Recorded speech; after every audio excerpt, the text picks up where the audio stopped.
നമസ്കാരം. മലയാളി വാർത്തയിലേക്ക് സ്വാഗതം. ഒന്ന് തല ഉയർത്താൻ പാകിസ്ഥാൻ ശ്രമിക്കുമ്പോൾ വീണ്ടും കയറി അടിച്ച് ബലൂചിസ്ഥാൻ. ബലൂജ് ലിബറേഷൻ ആർമി കയ്യിൽ കിട്ടുന്ന പാക് പട്ടാളത്തെ അതിക്രൂരമായി കൊലപ്പെടുത്തുകയാണ്. വാളെടുത്തവൻ വാളാൽ എന്ന് കേട്ടിട്ടില്ലേ? ആ ഗതിയാണ് ഇപ്പോൾ പാകിസ്ഥാന് വന്നിരിക്കുന്നത്. സ്വന്തം പാളയത്തിൽ തന്നെ പാകിസ്ഥാന് രക്ഷയില്ല. ബലൂജ് ലിബറേഷൻ ആർമിക്ക് മുന്നിൽ തകർന്നടിഞ്ഞ് ജീവനും കൊണ്ട് ഓടുകയാണ് ഇപ്പോൾ പാകിസ്ഥാൻ പട്ടാളം. മുൻപ് ബലൂജ് ലിബറേഷൻ ആർമിയിലെ ആരെയെങ്കിലും കയ്യിൽ കിട്ടിയാൽ, അല്ലെങ്കിൽ ബലൂചിസ്ഥാനിലെ സാധാരണക്കാരെ കയ്യിൽ കിട്ടിയാൽ പോലും അതിക്രൂരമായി പാകിസ്ഥാൻ പട്ടാളം അവരെ വേട്ടയാടുമായിരുന്നു. ഇപ്പോൾ പാകിസ്ഥാൻ പട്ടാളത്തെ തെരഞ്ഞു പിടിച്ചു കൊന്നൊടുക്കുകയാണ് ബലൂജികൾ. പാകിസ്ഥാൻ പട്ടാളമാണ് ബലൂജ് ലിബറേഷൻ ആർമിയുടെ കടുത്ത ശത്രുക്കൾ. അതുകൊണ്ട് തന്നെയാണ് പാക് പട്ടാളത്തെ തീർത്ത് കയ്യിൽ തരാമെന്ന് ഇപ്പോൾ ഇന്ത്യയോട് ബലൂജികൾ പറയുന്നത്. എന്നാൽ ബലൂജികളോടും ഇന്ത്യക്ക് പറയാനുള്ളത് വിഘടനവാദത്തെയും ഭീകരവാദത്തെയും വെച്ചു പൊറുപ്പിക്കാൻ ഇന്ത്യ തയ്യാറല്ല എന്നുള്ളതാണ്. ഇന്ത്യക്കൊപ്പം തന്നെയാണ് എന്ന് ബലൂജികൾ ഇപ്പോൾ പ്രഖ്യാപിക്കുകയാണ്. കൊറ്റയും മങ്കോച്ചറും പിടിച്ചു മുന്നേറുന്ന ബലൂജ് ലിബറേഷൻ ആർമി ഇപ്പോൾ 51 ആക്രമണം അഴിച്ചുവിട്ടിരിക്കുന്നത്.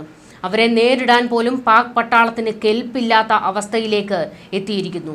അസിം മുനീറിന് പാക് പട്ടാളത്തെ ഏകോപിപ്പിക്കാൻ കഴിയുന്നില്ല. അവരെ ഏതൊക്കെ രീതിയിൽ ആക്രമിക്കണം എന്ന് ഒരു മുന്നറിയിപ്പ് കൊടുക്കാനോ അതിനുവേണ്ട പദ്ധതി തയ്യാറാക്കാനോ പോലും അസിം മുനീറിന് കഴിവില്ല. കാരണം ഇന്ത്യയിൽ നിന്ന് കിട്ടിയ അടിയുടെ വേദനയിലാണ് ഇപ്പോഴും അസിം മുനീർ. കൊട്ടാരത്തിന് പുറത്തു പോലും ഇറങ്ങുന്നില്ല.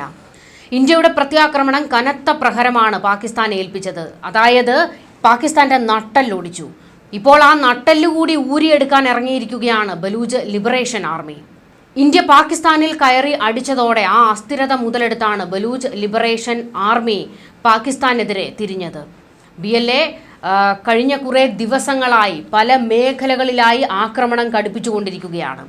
പാകിസ്ഥാൻ പട്ടാളത്തിലെ നിരവധി പേരെ ഇതിനോടകം തന്നെ കൊന്നൊടുക്കിയിട്ടുണ്ട്. തലസ്ഥാനമായ കൊറ്റയും അത് കഴിഞ്ഞ് മങ്കോച്ചറും പിടിച്ച അവർ ഇപ്പോൾ വലിയ ആഹ്ലാദ പ്രകടനമാണ് ഈ നഗരങ്ങളിൽ നടത്തുന്നത്. പല സർക്കാർ ഓഫീസുകളും പിടിച്ചെടുത്ത് അതിൽ പാകിസ്ഥാന്റെ പതാക മാറ്റി ബലൂചിസ്ഥാന്റെ പതാക അവർ ഉയർത്തിയിട്ടുണ്ട്. ഇവിടെ മറ്റൊരു കാര്യവും കൂടി ശ്രദ്ധിക്കേണ്ടതുണ്ട്. പഹൽഗാമിൽ പാകിസ്ഥാൻ ഭീകരർ നടത്തിയ ആക്രമണ രീതി ഉണ്ടല്ലോ. അതായത് കലിമ ചൊല്ലാൻ ആവശ്യപ്പെട്ടും വസ്ത്രം പരിശോധിച്ചുമൊക്കെ മതം തിരിച്ചറിയാൻ ആവശ്യപ്പെട്ടുകൊണ്ട് ഭീകരർ നടത്തിയ കാടത്തം, അതിൻ്റെ മറ്റൊരു വംശീയ വേർഷനാണ് ഇപ്പോൾ ബലൂജ് പ്രക്ഷോഭകാരികൾ നടത്തിക്കൊണ്ടിരിക്കുന്നത്. കഴിഞ്ഞ വർഷം മുതൽ അവർ ഈ രീതിയാണ് പുറത്തെടുക്കുന്നത്. കഴിഞ്ഞ വർഷം ബസ് ആക്രമണം നടന്നിരുന്നു. ബസ് തടയുന്ന ഒരു സംഘം തീവ്രവാദികൾ തിരിച്ചറിയൽ കാർഡ് ചോദിക്കുന്ന ഒരു അവസ്ഥ വരെ ഉണ്ടായി.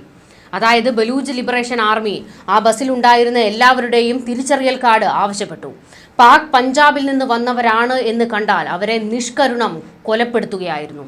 സിന്ധും പഞ്ചാബും ചേർന്നാൽ പാകിസ്ഥാനായെന്നും അവിടെ ബലൂജികൾക്ക് യാതൊരു പരിഗണനയുമില്ല എന്നാണ് ബലൂജികൾ ആരോപിക്കുന്നത്. ആ ഒരൊറ്റ ദിവസം കൊണ്ട് വിവിധ ഭാഗങ്ങളിലായി ബലൂജ് തീവ്രവാദികൾ കൊന്നുതള്ളിയത് 38 നിരപരാധികളെയായിരുന്നു. അതായത് പാക് പട്ടാളത്തോടും ഭരണകൂടത്തോടുമുള്ള വെറിയിൽ അവർ സാധാരണക്കാരെ പോലും കൊന്നൊടുക്കുകയാണ്. കഴിഞ്ഞ വർഷം ഇവർ നടത്തിയ ആ ആക്രമണത്തിൽ 70 പേരാണ് കൊല്ലപ്പെട്ടത്. ബലൂജ് വിഘടന നേതാവായിരുന്ന നവാബ് അക്ബർ ഖാൻ ഭുട്ടി സൈനിക ആക്രമണത്തിൽ കൊല്ലപ്പെട്ടതിൻ്റെ 18ാം ചരമവാർഷികത്തോടനുബന്ധിച്ചായിരുന്നു ഈ ആക്രമണങ്ങൾ നടന്നത്. ബലൂചിസ്ഥാനിലെ വിമത നീക്കങ്ങളെ അമർച്ച ചെയ്യാൻ പാകിസ്ഥാൻ സൈന്യം പലപ്പോഴായി നിരപരാധികൾ ഉൾപ്പെടെയുള്ളവരെ നിയമവിരുദ്ധമായി പിടിച്ചുകൊണ്ടു പോകുകയും എൻകൗണ്ടറുകൾ നടത്തുകയും ചെയ്തിരുന്നു. ഇതിനെതിരെ ബലൂജ് ജനത ഇസ്ലാമാബാദിൽ വലിയ പ്രതിഷേധം സംഘടിപ്പിച്ചിരുന്നു. ബലൂജ് യക്ജഹ്തി കമ്മിറ്റി എന്ന സംഘടനയായിരുന്നു പ്രതിഷേധങ്ങൾ സംഘടിപ്പിച്ചിരുന്നത്. ഇപ്പോൾ പാകിസ്ഥാനിലെ പഞ്ചാബിൽ നിന്ന് വന്നവരെ പോലെ തന്നെ ബലൂജികൾ വെറുക്കുന്ന മറ്റൊരു കൂട്ടരുമുണ്ട്. അതാണ് ചൈന. പാകിസ്ഥാൻ തങ്ങളുടെ മണ്ണിനെ ഒരു ചൈനീസ് കോളനിയാക്കി മാറ്റിയെന്നാണ് ബലൂജികളുടെ ആരോപണം. വിവിധ റോഡ് നിർമ്മാണത്തിനും തുറമുഖ നിർമ്മാണത്തിനും ഒക്കെയായി ബലൂചിസ്ഥാനിൽ എത്തിയ ചൈന ഇപ്പോൾ അവിടം അടക്കി ഭരിക്കുന്ന കാഴ്ചയാണ്. ബലൂജിലെ സ്ത്രീകളെ പോലും ചൈനീസ് ഉദ്യോഗസ്ഥർ ഉപയോഗിക്കുകയാണ്. മേഖലയിലെ ഖനനം പൂർണ്ണമായും ചൈനയ്ക്ക് വിട്ടുകൊടുത്തിരിക്കുകയാണ്. അതോടെ സംഘർഷം കടുത്തു. ഗ്വാദർ തുറമുഖം ചൈനയുടെ 1 ബെൽറ്റ് 1 റോഡ് പദ്ധതിയിലെ നിർണായക സ്ഥാനത്താണ്. അതും ഇറാന്റെ ചബഹാർ തുറമുഖം ബലൂജ് മേഖല സിസ്റ്റാൻ ബലൂചിസ്ഥാനിലാണ്. ചബഹാർ തുറമുഖം വികസിപ്പിക്കുന്നത് ഇന്ത്യയാണ്. ബലൂജികൾക്ക് നേരെ പാക് പട്ടാളം നടത്തുന്ന അതിക്രൂരമായ അടിച്ചമർത്തലുകളിലും ചൈനയുടെ പിന്തുണയുണ്ട്. ഇപ്പോഴും പാകിസ്ഥാന്റെ ആത്മവിശ്വാസം ഇവിടെ ഒരു പ്രശ്നമുണ്ടായാൽ ചൈന സഹായിക്കുമെന്നാണ്. അതുകൊണ്ട് തന്നെ പഞ്ചാബികളെ കാണുന്നത് പോലെ ബലൂജികൾക്ക് കലിയാണ് ചൈനക്കാരെ കാണുന്നതും. 2022 മെയ്യിൽ കറാച്ചിയിൽ 3 ചൈനീസ് വംശജരെ ഉൾപ്പെടെ 4 പേരെ 2 കുട്ടികളുടെ അമ്മയായ ഒരു അധ്യാപിക ബലൂചിസ്ഥാൻ ലിബറേഷൻ ആർമിക്ക് വേണ്ടി ചാവേറായി കൊലപ്പെടുത്തിയിരുന്നു. അതുപോലെ നിരവധി സംഭവങ്ങൾ ആവർത്തിക്കപ്പെട്ടു. ഇന്നും ചൈനീസ് സമൂഹം ഭീതിയോടെയാണ് ഈ മേഖലയിൽ കഴിയുന്നത്. പക്ഷേ ഇവരിൽ നിന്ന് പിന്മാറാനും ചൈനയ്ക്ക് താല്പര്യമില്ല. കാരണം കോടികളുടെ വരുമാനമാണ് അവർക്ക് ഈ പ്രദേശത്ത് നിന്ന് കിട്ടുന്നത്. ഗ്വാദർ തുറമുഖത്തിന്റെ നിയന്ത്രണം വഴി മാത്രം വരുന്നതാണ് ശതകോടികൾ. തങ്ങളുടെ വിഭവങ്ങൾ കൊള്ളയടിക്കുന്നതിലെ ഒരു ഗുണവും ബലൂജികൾക്ക് കിട്ടുന്നില്ല. അവർ ദാരിദ്ര്യത്തിൽ തന്നെ കൂപ്പുകുത്തുകയാണ്. ഇപ്പോൾ പാകിസ്ഥാന്റെ അവസ്ഥ എന്താണെന്ന് ചോദിച്ചു കഴിഞ്ഞാൽ, ഇന്ത്യ കയറി അടിച്ചത് ഒരു വഴിക്കൂടെ. അത് കഴിഞ്ഞപ്പോൾ ബലൂച്ച് ലിബറേഷൻ ആർമി അതിശക്തമായി തന്നെ തല ഉയർത്തി. അവരോട് പിടിച്ചു നിൽക്കാൻ പോലും പാകിസ്ഥാൻ പട്ടാളത്തിന് കഴിയുന്നില്ല. കഴിഞ്ഞ കാലങ്ങളിലെ ഒരു റിപ്പോർട്ട് നോക്കിയാൽ കഴിഞ്ഞ ഒരു വർഷത്തിനുള്ളിൽ 3 രാജ്യങ്ങളാണ് പാകിസ്ഥാനെ അതിർത്തി കടന്ന് ആക്രമിച്ചിട്ടുള്ളത്. ഇന്ത്യയും ഇറാനും അഫ്ഗാനും. ഇല്ലാത്ത പ്രശ്നങ്ങൾക്ക് തിരികൊളുത്തുമ്പോൾ തങ്ങൾ ജീവിക്കുന്നത് ശത്രുക്കളുടെ നടുവിലാണെന്ന് പാകിസ്ഥാൻ മറന്നുപോകുകയാണ്. അതിർത്തിയിൽ വർഷങ്ങളായി പാകിസ്ഥാനും ഇറാനും തമ്മിൽ സംഘർഷമുണ്ട്. കഴിഞ്ഞ വർഷം അത് പാക് അതിർത്തി കടന്നുള്ള ഇറാന്റെ ആക്രമണത്തിലേക്ക് പോയി. തങ്ങളുടെ അതിർത്തി പങ്കിടുന്ന പാകിസ്ഥാനിലെ ബലൂജി സുന്നി തീവ്രവാദ ഗ്രൂപ്പുകളെയാണ് ഇറാൻ ലക്ഷ്യമിട്ടത്. ജയ്ഷ് അൽ ആദിൽ എന്ന ഭീകര സംഘടനയാണ് ഇറാന്റെ പ്രഖ്യാപിത ശത്രു. 2012 സ്ഥാപിതമായ സുന്നി ഭീകര സംഘടനയാണിത്. ബലൂജി പ്രവിശ്യയിലാണ് ഈ സംഘടനയുടെ പ്രവർത്തന മേഖല. 909 കിലോമീറ്ററാണ് പാകിസ്ഥാനുമായി ഇറാൻ ഈ മേഖലയിൽ അതിർത്തി പങ്കിടുന്നത്.